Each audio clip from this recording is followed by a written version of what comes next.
Good morning, good afternoon, good evening. Welcome back to our daily prayer and scripture. Isang mapagpalang araw na naman po na maririnig natin muli ang salita ng Diyos sa araw na ito.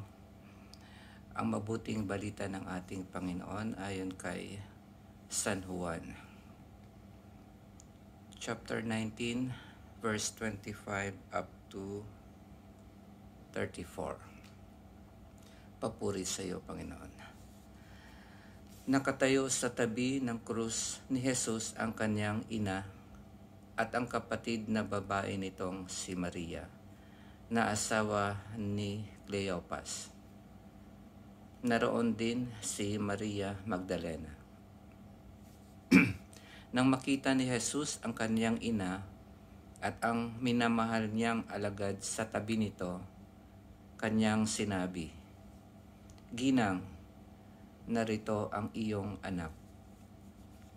At sinabi sa alagad, "Narito ang iyong ina." Mula noon, siya'y pinatira ng alagad na ito sa kanyang bahay.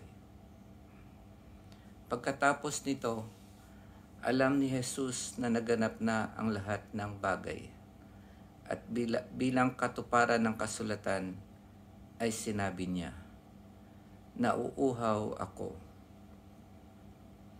May isang mangkok doon na puno ng maasim na alak.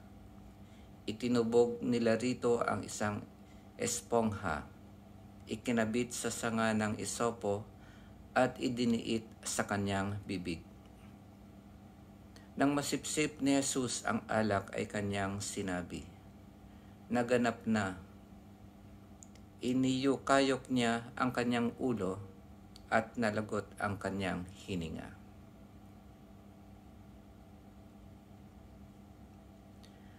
Nooy araw ng paghahanda at ayaw ng mga Hudyo na manatili sa krus ang mga bangkay sa araw ng pamamahinga, sapagkat dakila ang araw ng pamamahingang ito.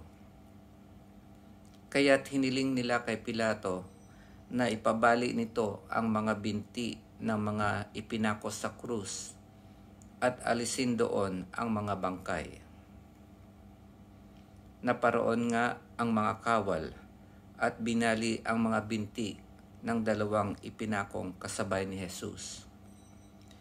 Ngunit pagdating nila kay Jesus at makitang patay na siya, hindi na nila binali ang kanyang binti. Subalit, inulos ng sibat ng isa sa mga kawal ang tagiliran ni Jesus at biglang dumaloy ang dugo at tubig. Ang mabuting balita ng ating Panginoon. Pinupuri ka namin, Panginoong Hesukristo.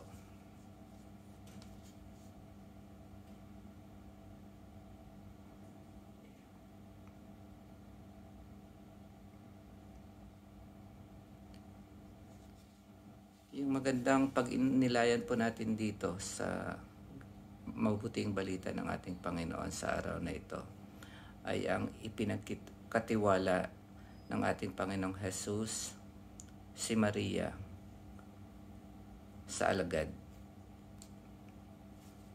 Tingnan ko nga dito.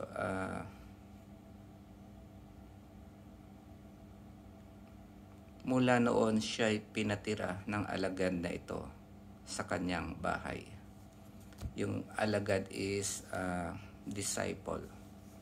Hindi rito, parang hindi minention ng directly na si John. Pero alam naman natin na si John yung alagad niya. Pero si John kasi ay siya ay nagre-represent sa atin as a disciple, tayo mga Christian.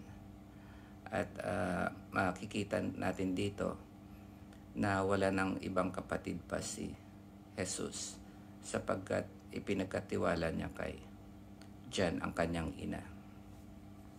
At dito naman sa pang last, walang mababali isa man sa kanyang mga buto, Ito po dito pang verse 36 to, pero hanggang 34 lang tayo. Pero para ma-fulfill or matupad yung sinasabi sa kasulatan, walang mababali isa man sa kanyang mga buto. Kaya nung dumating sa kanya at nakita nilang patay na siya, hindi na binali ang kanyang mga binti. Yun naman po mga kapatid. Maraming salamat sa pakikinig and God bless.